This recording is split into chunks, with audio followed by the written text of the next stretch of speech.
Well, thank you, Doug. Those were great remarks, and I'm tempted just to say ditto and sit back down. But I think I have a few additional points to offer. But fundamentally, we really don't have any disagreement at all. I may be a little bit more pessimistic than you are about the likelihood of diffusing the crisis. I think we are facing an extremely serious situation that'll only continue to become more serious, at least on the present course that we're on. So let me give you some sense of the reasons for my pessimism, and then I think elaborate really on your suggestion about diplomacy being the only route and how we can start to make some steps in that direction. So just to give you a sense, Admiral Jim Stavridis, was here at Penn a couple of months ago, and he made the statement then that a nuclear confrontation with North Korea had a likelihood of about 10%.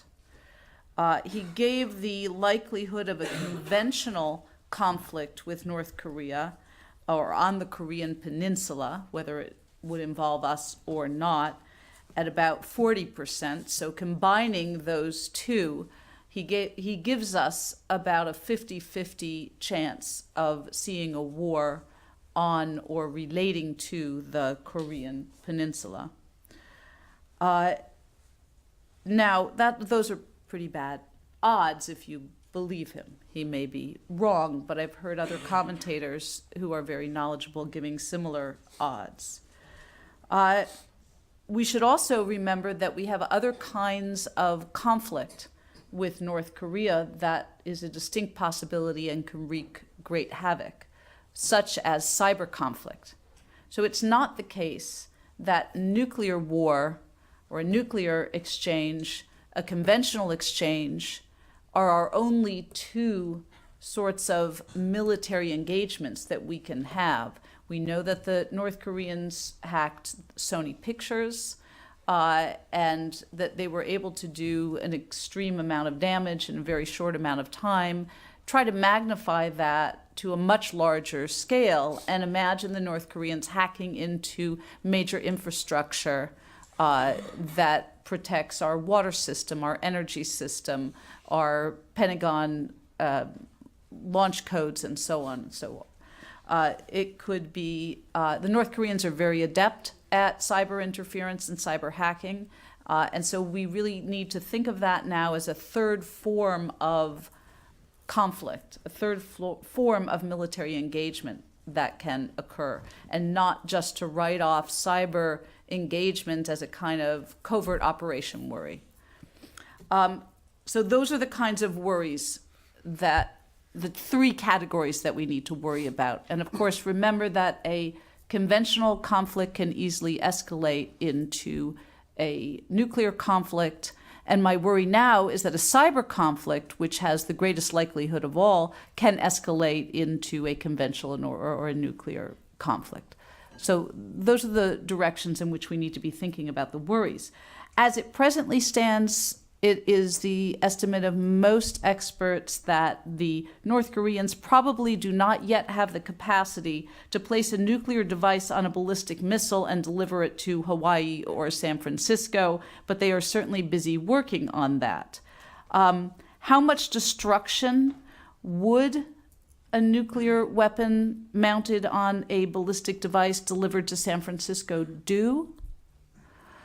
Well, you can only imagine if you look at footage of Hiroshima and Nagasaki, these weapons would be, 1,000 times more powerful, roughly, than the weapons that were unleashed on Hiroshima and Nagasaki.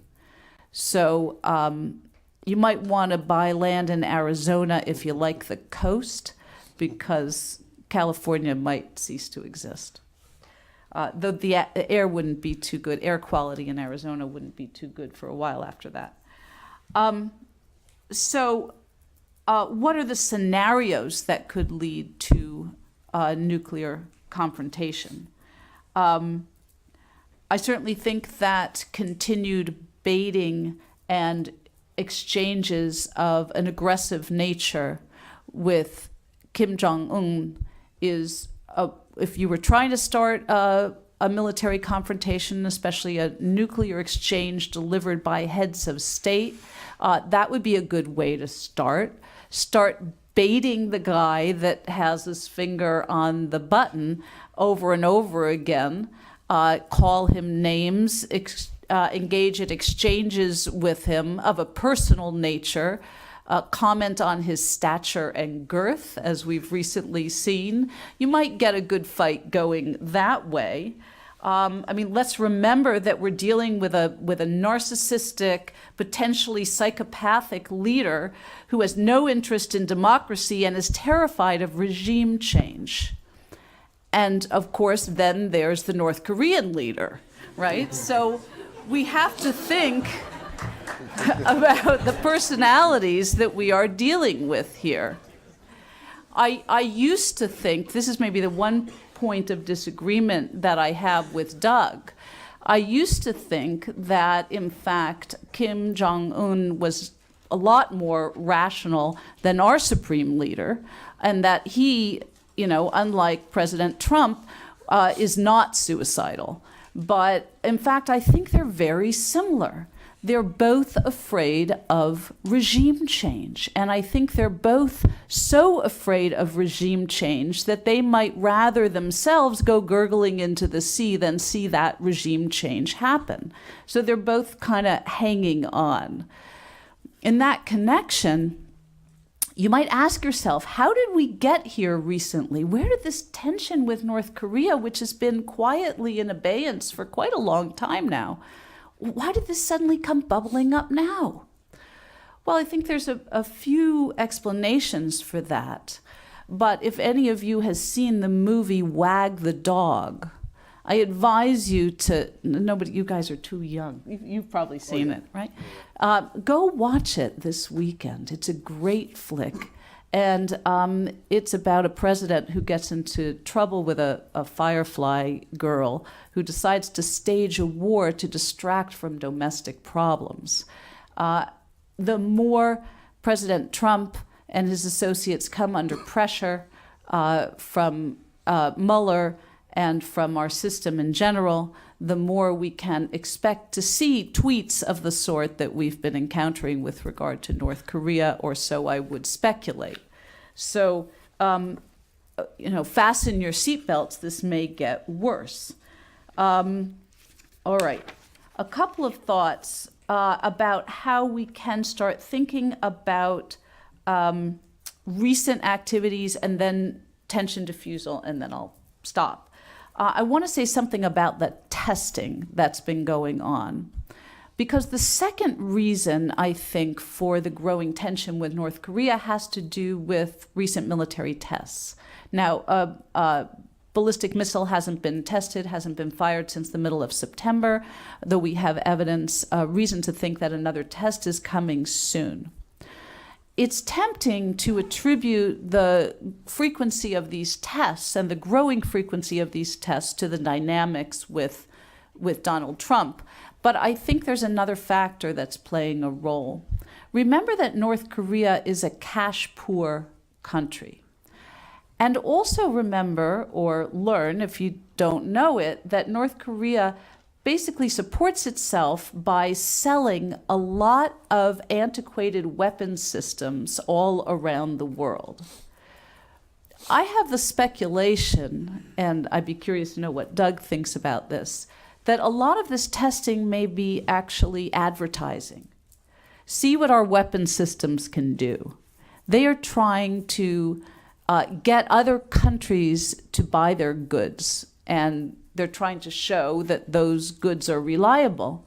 They kept a lot of parts and old weapon systems around, left over from the Korean War. And they are famous for sort of reviving these, dusting them off and fixing them, and then selling them around the world.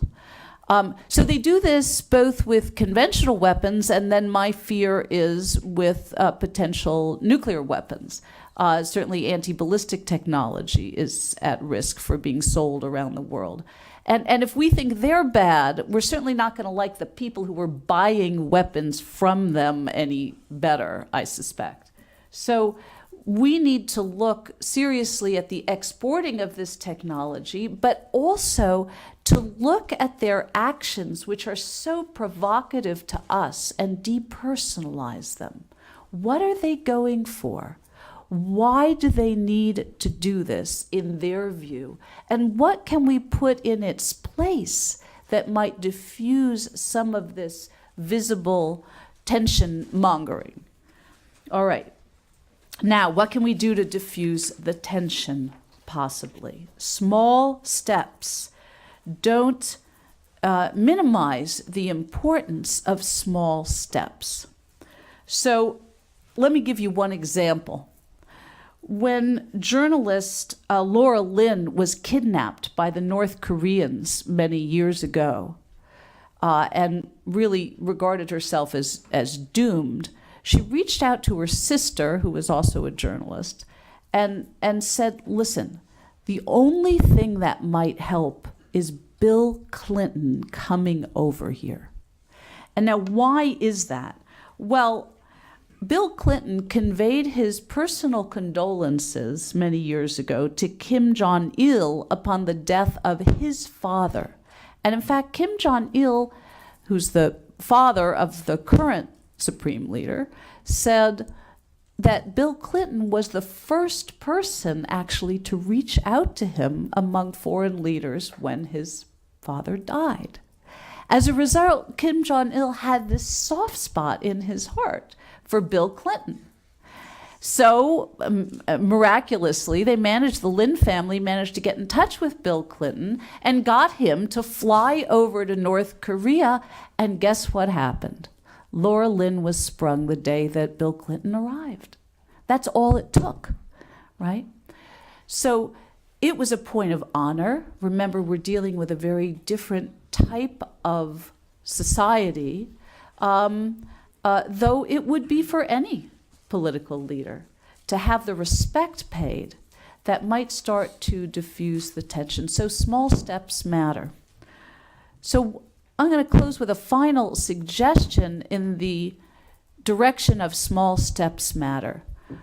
What do we know about the North Korean leaders, that whole family?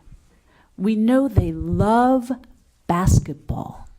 They absolutely love basketball. So what should we do? We should get a bunch of top basketball players together, fly them over to North Korea, and say, hey, we'll talk about this later, but let's have a meal together and watch a basketball game, right? Small steps matter. And then we'll hang out for a little while. And by the way, we'll invite the Chinese too. Maybe even the Russians, though these days that might not be such an astute move for the White House to make. But then we'll start talking about how we can roll this back and see if we can't put a little more civility into our relationship. And by the way, a final suggestion: the intelligence services should inform Donald Trump that he has to choose between his BlackBerry and his security clearance, right? So one or the other, Mr. President, because the tweeting that you're doing disqualifies you from holding a security clearance. Now, if you could get the BlackBerry away from him, and maybe he'd give up the security clearance, in which case my worries about his launching the nuclear codes would be at abeyance.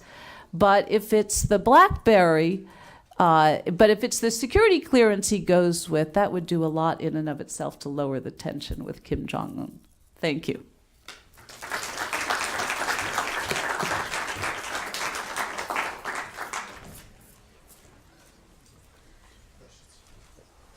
Do you want to call on people? Do you want to do the call? You want us to? Okay. All right. So, Mr. Bandow, you present several options. Either we can re-engage diplomatically, or we can continue with the bluster, which you don't think will work.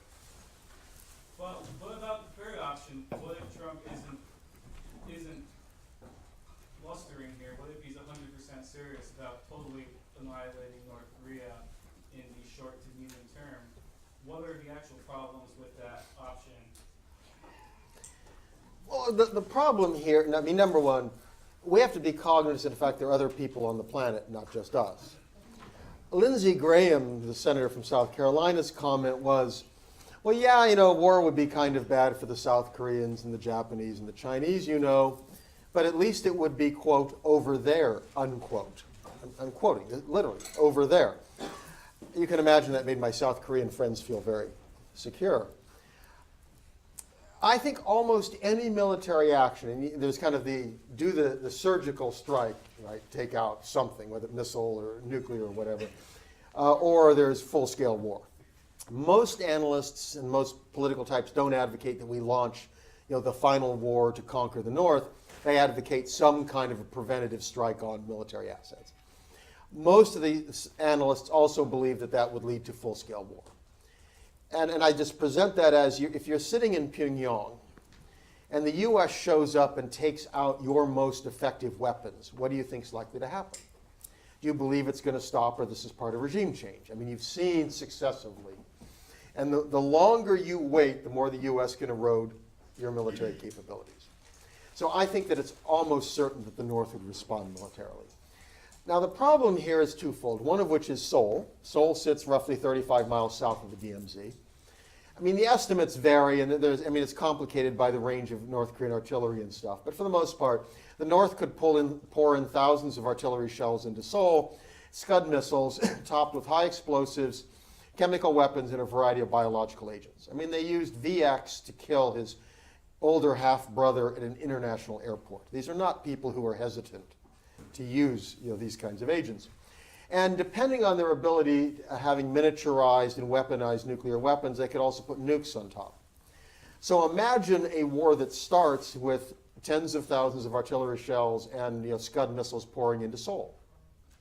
Now, Seoul has something like 12, 13 million people. You take the entire metropolitan area, including Incheon, it's roughly 50 to 55 million, or 20 to 25 million. It's half the population of North Korea, or South Korea.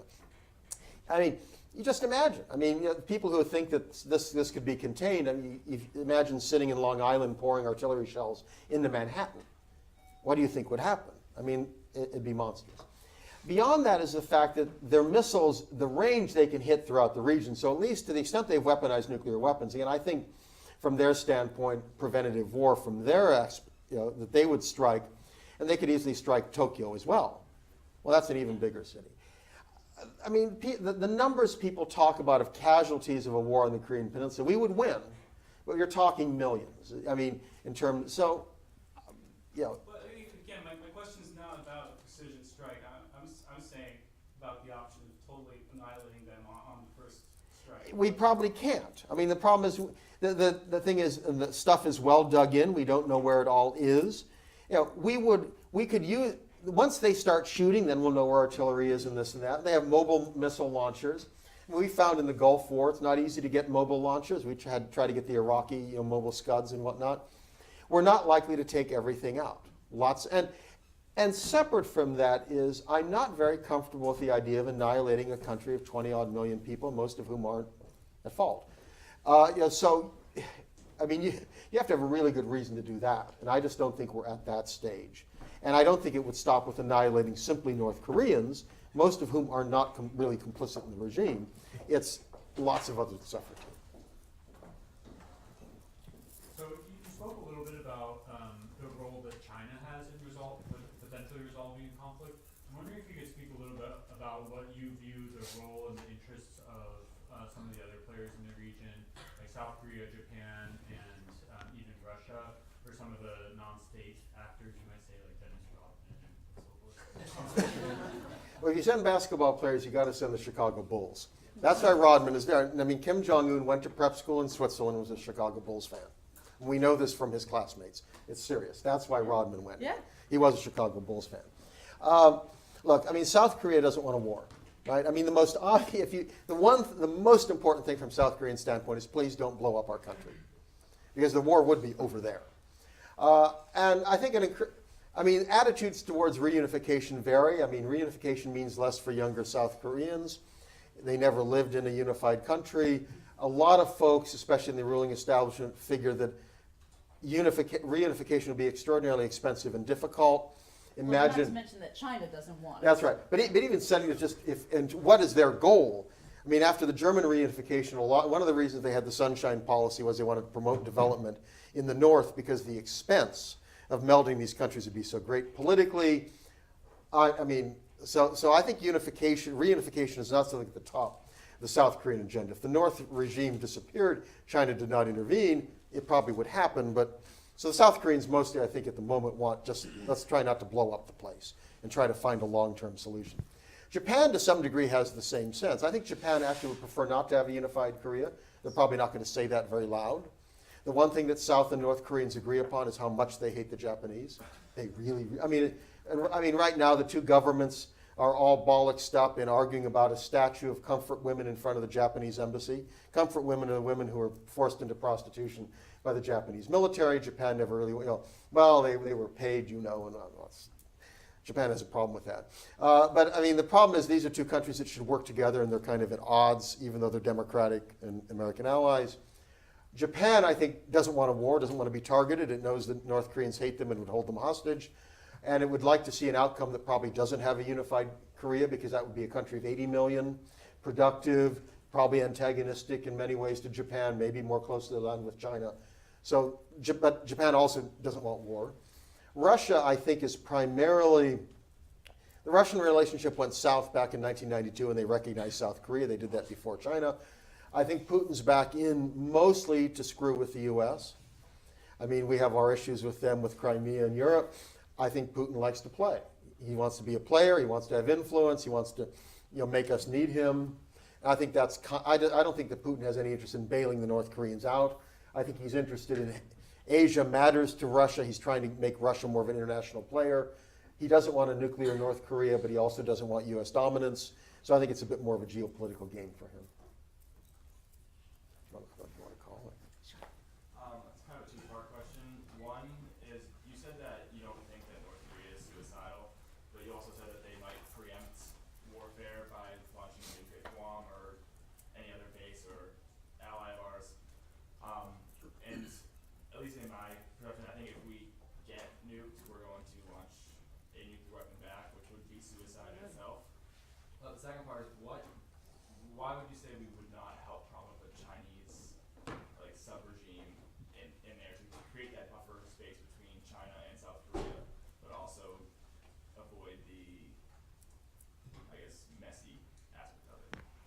Well, for the North to start a war, just to start a war, would be suicidal, and I don't think they will.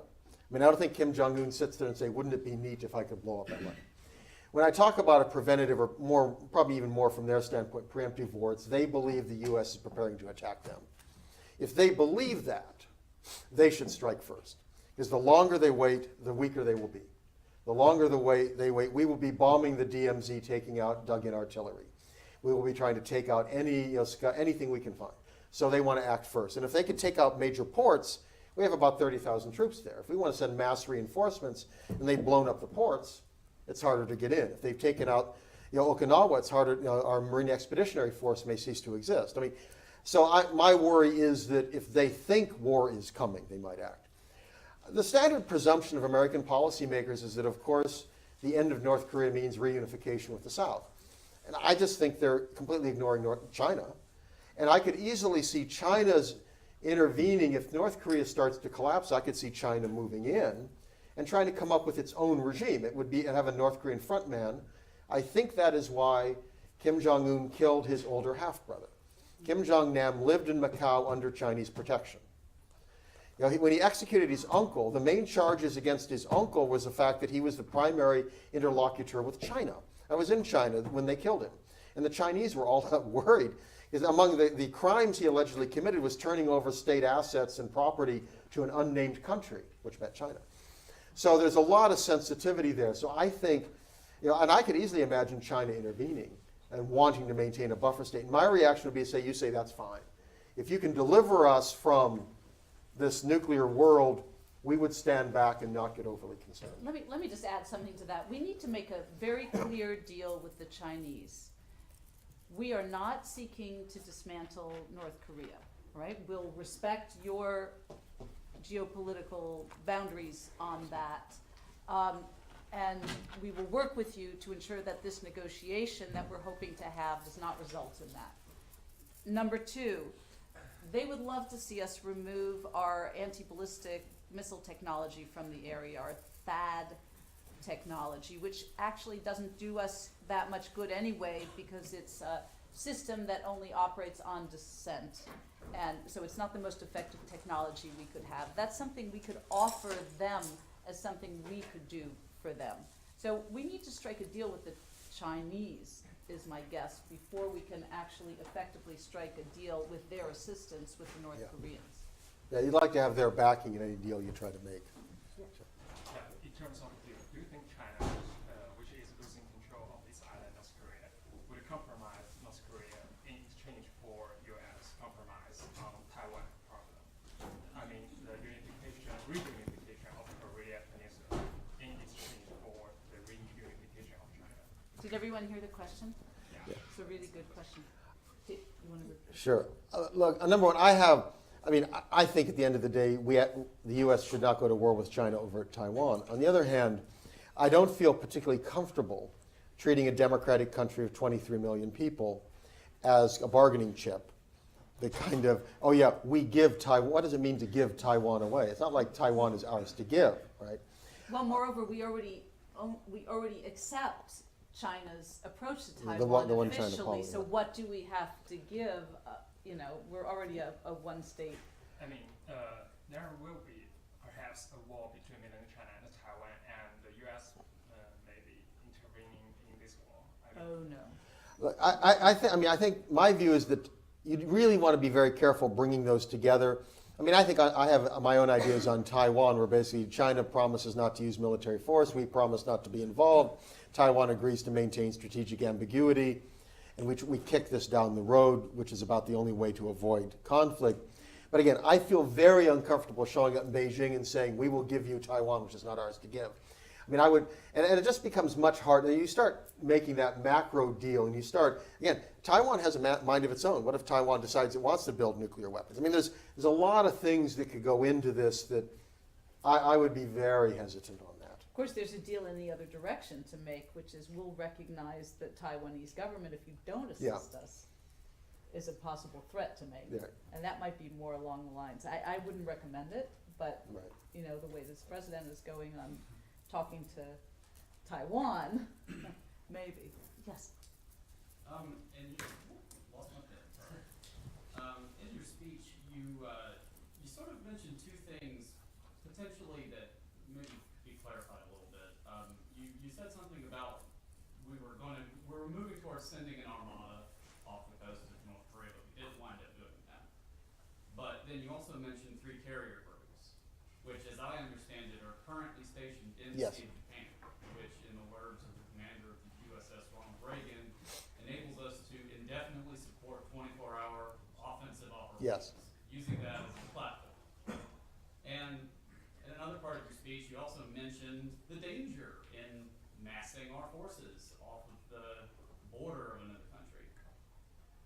What do you see as today the options for the North Korean leadership? Not us. We've done, I guess, what we're going to do. We can't pull the carrier groups out overnight. But what options do they have left? And what does that mean for us? Well, a few months ago, the president, when he was initially blustering, he said we're going to send the Armada, and the carrier group actually sailed towards India. It was a little embarrassing. Straight small. That Wrong was, direction. yeah, it was the wrong direction. I think that They turned around. yeah, eventually. The problem is that we fly B-1 bombers, and we don't fly it over to the north. We fly it over the South Peninsula, and we are constantly saying we are showing our will and this sort of thing. Well, the North knows our military capabilities. I mean, I think in many ways these military things are much more for the South and maybe Japan than for North. Trying to convince them, don't worry, we're here, we'll back you up. Because the North knows that. My worry is that, again, if you think of an embattled regime that recognizes if the U.S. gets the first hit in, that it's much more likely to lose, the more you ramp this stuff up, how does it play into their military preparations? Look, I think the North's options are very limited, but so far they've worked. which is you build nukes and you build missiles, and you test them. Because what you do is you hope that your threat to destroy Seoul and potentially to nuke, at least within the region, is sufficient to deter America, and you work very hard to get yourself as quickly as possible to a point where you could drop on a nuke on the mainland. And that's right. I think the intelligence does not believe, I mean, we don't think they have ICBMs that would have, the warhead would survive coming down. We don't think they can target. I mean, they're not there. But they have moved more quickly on a lot of the stuff than we had expected. So they will get there. They will get there. So I think that's their strategy. And I don't know, I don't see anything peaceful that deters them. And in part because they don't have much else. And you especially look, today, would you, if you were North Korea, even want to negotiate with the U.S.? What would that mean? Now, the Secretary of State could come over, but the President has told the Secretary of State it's waste to spend your time negotiating. And right now that's stalled completely. Well, but even if the U.S. proposed this, I mean, would you believe the Secretary of State? Then the President has just tossed out, or undermined, if not tossed out, the deal that was struck with Iran with the previous administration. And then you know that the Obama administration effectively tossed out the Bush deal with Libya. If you are sitting there in Pyongyang and you look at your options, negotiating doesn't look very good. Right. So then the question is, would China be willing to give you some kind of a security guarantee? And that would require us to work with the Chinese, because they're not going to offer that absent some kind of a deal with them. Unless you are holding something out for the North Koreans that is immediate and they really, really want, like medical care.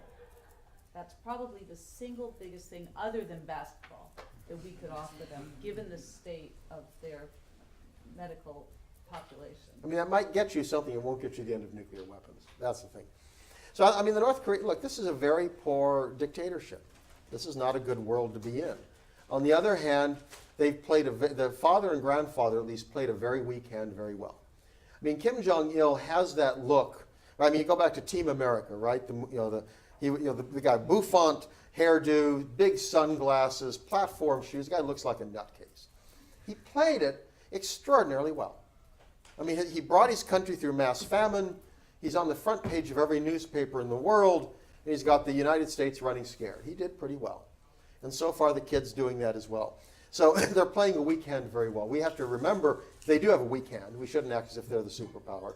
But we should also recognize all the instabilities, potential misjudgments in there, because they could easily make a mistake. And I think the more pressure we put on, the more likely they make the mistake. As you, okay. As you both talk about China and about North Korea, I wonder if we've spent this session kind of focusing on the wrong threat. And as you said, North Korea is a weak country. It's poor, it doesn't have natural resources, its population is not significant. On the other hand, a lot of analysts agree that China is the greater long-term threat.